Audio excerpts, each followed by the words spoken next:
All right, well, welcome back with Ownership of a Vision.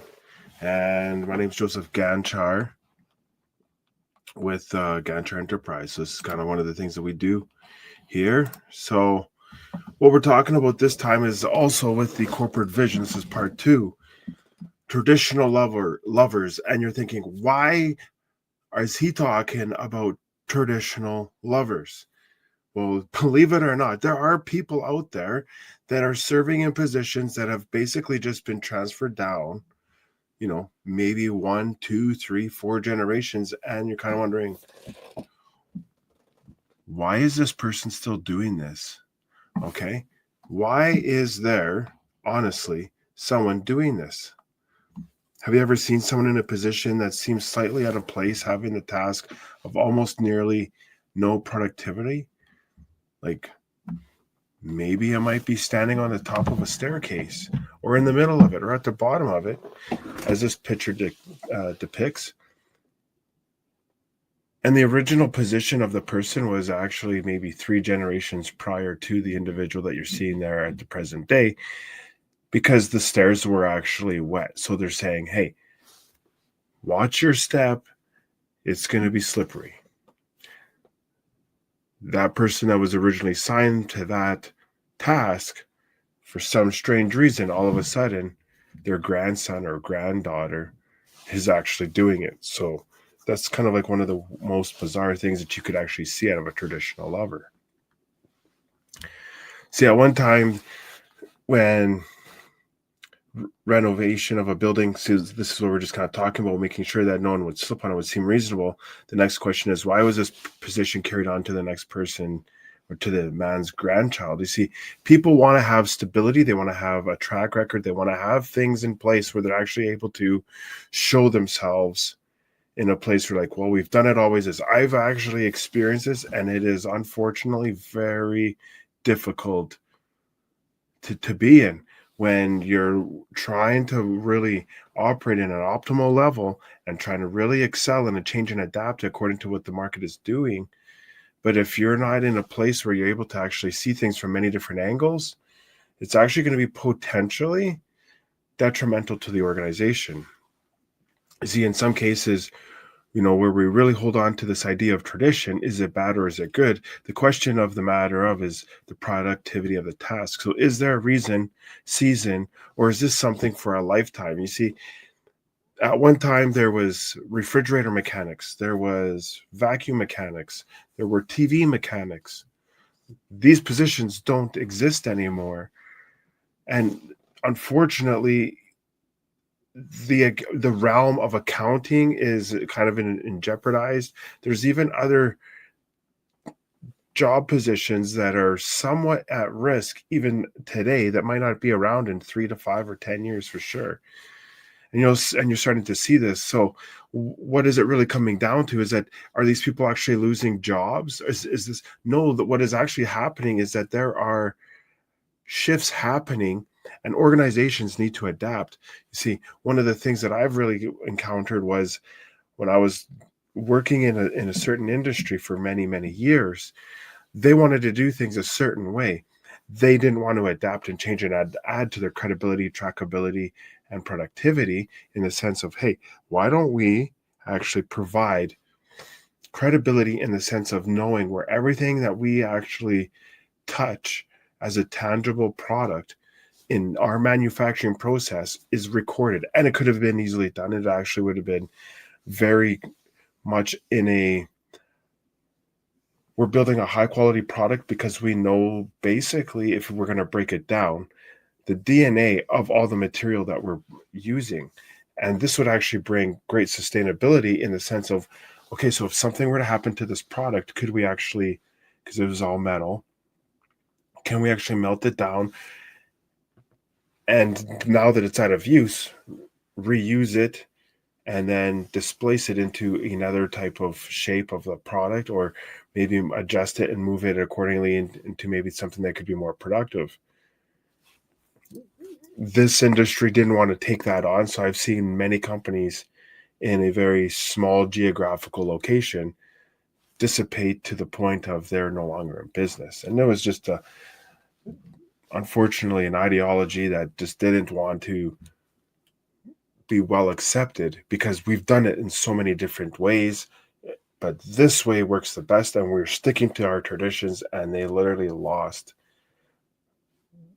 their hold in the market, and that was really unfortunate to see. However, what does that mean? It just meant that there was greater opportunities out there for people that were working these types of positions that they thought that they were invincible. Company owners, I'm not really too sure what happened to them, but on a more powerful note, it's always wise to ask yourself, is this for reason, season, or lifetime in how we are approaching our business? See, and you have consensus takers. You're like, what is a consensus taker? Well, I'm going to tell you one thing. It's definitely not an innovator, and it's definitely not one of those people that are trying to challenge things. In fact, in any organization, there are always a few that want to suggest things that could really make a positive difference. These are your front runners in an organization's leaders. So if you're thinking, well, who's going to be a potential, leadership quality type of people, these are the ones right here that are going to be asking you the questions and saying, okay, well, how can we improve this? How can we adjust that? How can we do things in such a way where we're going to make us be a little more effective and productive in achieving our goals faster and more efficiently? Take note of these people, because they're really trying to save you. They're not out to get you, unless you're actually out to get them in a certain way. You got to there's that double-edged sort of protection, right? So it's always different layers of information rolling down. So there are also those that just want to hold back and to see what happens, what the majority does or do, and how this impacts everyone. This is sometimes, unfortunately, one of those things that's something that is worth believing in. Well, this is a census taker. So someone that's just like, I don't really believe in this at all. I'm just trying to figure out what's going on. I don't really want to put any effort into this, because if I put any effort into it and it fails, then that was a waste of my life. Well, no, it doesn't actually work like that, because I believe, like, even if it doesn't work, and I'm actually in this position myself where I'm always continually pushing, adapting, changing, and modifying to try and make things work in such a way where I'm able to be the most productive, effective, and efficient at whatever I put my hands to. Does it always work out? Not necessarily, but am I grateful? Am I thankful for it? Absolutely, because I'm always learning. That doesn't mean I'm always winning, but I'm always learning off of every single thing that I'm putting my hands to, and it's always a refining process. So understanding who are these census takers that basically stand back and wait for the majority of the results to kind of trickle down, this is what you want to try and be aware of, these types of people. It's not that they're bad or anything. It's just that this is their place. This is where they are. So just be aware of how they see things. So never forget to remind yourself that it is those with a vision, regardless of position, that will make the difference. Not the ones that wait for things to settle and are these things in the favor of the one who waited. You see, the saying of the early bird gets the worm is basically those that want to get out. Like, if you're a go-getter, you just want to go out and get it. And then, well, how did they get there? How did they do that? Well, because they was always get up and go. They are always just trying to do whatever they can. You never actually seen them running and screaming in a certain sense where there's like, hey, I don't know what's going on. I'm just going to wait back. I'm going to wait till things happen, and then I'm going to just see what happens. No, everything's calculated, right? You got to put yourself in a position where you're going to be able to say, okay, if we do this, what will be the end result? What is worst case scenario? Okay, what is the worst case scenario on that? And then what is the worst case scenario that could possibly happen? So you just kind of go 3 layers deep. And I found that it is actually really productive in the sense of taking this approach, because then it eliminates and mitigates a large portion of the unknown risk that is potentially at hand. And this way you're able to actually put yourself in a position where you're going to be probably the most productive and effective in the sense of damage control as well. So a couple of different minor approaches that could actually outcome the greatest results in these areas. But just be mindful of these census takers. They can actually be vision stealers. See, problem perceivers, unfortunately, they have this type of look in their eye, and they just Are you really trying to impress me? Do you really think that is impressive? Come on now. Like, I don't see anything that's going to work here. You see, is it hard to believe that someone can see a problem with every solution? No, I don't think so. A lot of people, unfortunately, are taking the approach of this is the way how this is going to work, and these are the outcomes, and this is what's going to happen. I found myself in positions in many times where I thought my back was against the wall. I thought there was no hope. And I thought, let's just try one more thing, like one more time, and try and adapt and achieve things in a slightly different manner. Why? Because we see things in such a way that we might not be aware of all the outcomes. Without knowing all of the outcomes, sure, there's unknown, but if you're able to mitigate those risks in the sense of what is the worst thing that could happen, and if you're still to be able to be in a place where you're able to actually achieve a certain type of sanity, or say, hey, you know what, at least we know we're only going to risk this much, then at least you're in that ideal place. Unfortunately, be aware of these problem perceivers when they have this look in their eye and they're trying to steal that vision, that dream, that belief, because it isn't always what it seems out to be. You see, obstacles are usually the things that are hurdles that challenge us to see if the solutions have weight. Unfortunately, some people can mistake this mark of an approach. Well, this is maturity, when it's really not the case at all. In fact, they're just literally stealing your vision. You see, if you have someone that's always perceiving the problems alongside the solution, how do you expect to achieve anything of any value? It's not going to be the case. So don't think that someone who's continuously finding problems is taking a mature approach. It could actually be, unfortunately, much worse than that, be an actual immature approach in not wanting to change, in still wanting to be a traditional lover, and still wanting to have things in such a way where it's just like, you know what, I don't want to change because I'm a census taker on that as well. Okay, so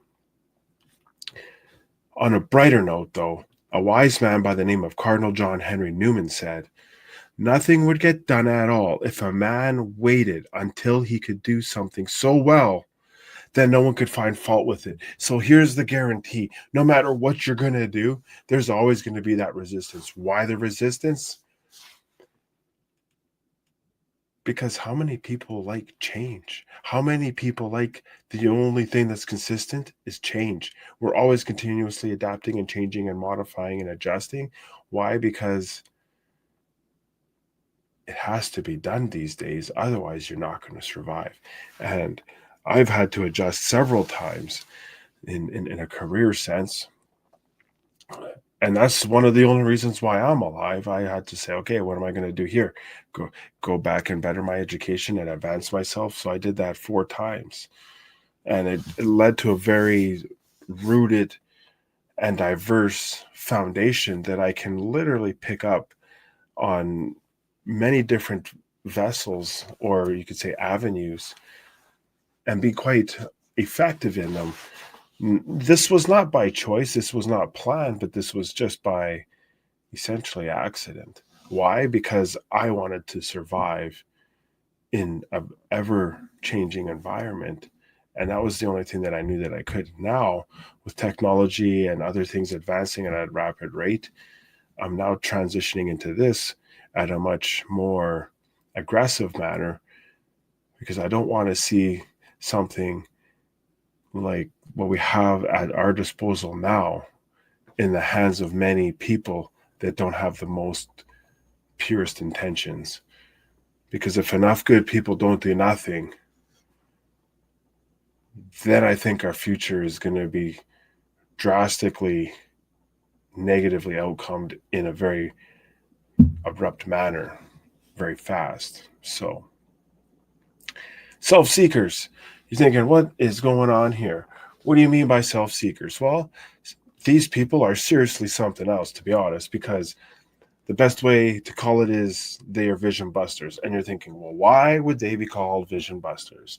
See, the only thing that they're really looking for is themselves. They live for themselves, thinking that they are the mighty one to be in a small business environment. See, they don't have a vision of growing, adapting, and changing so that they can actually become a mid or even ideally a large business. And that's probably one of the things that we find in many different sectors. You see, a very strong organization and they excel very well at what they do, but they're good at holding things at a certain size. It's just like, well, here's the thing. That works, but don't be so consumed thinking that you've literally arrived when your organization is only a fraction of what if its potential could be. Never overestimate or underestimate things that are coming or going your way. Great goals are not only reached by the united effort of many, not by one single person alone. You see, it takes a united front to create something great. And it's not what you leave behind, but it's what you leave within people that actually make the difference. So don't ever think one person can achieve everything by themselves, because that's never the case. So giving credit where it's due and showing others that credibility in the sense of recognition is distributed allows them to have potentially the mindset of saying, maybe I might be able to give them this idea or that idea to help this organization grow or be a little bit better. Because if you don't, you never know what the future holds. So next week of ownership, we have this part. The part 1 was last week. This is part 2. Yes, I made a little bit of an error on the slide here, but we're going to be going to part 3 here. So without further ado, that'll be the conclusion of the ownership of a vision level 1. So until next time, work hard, stay humble, and I'll definitely work on the slides.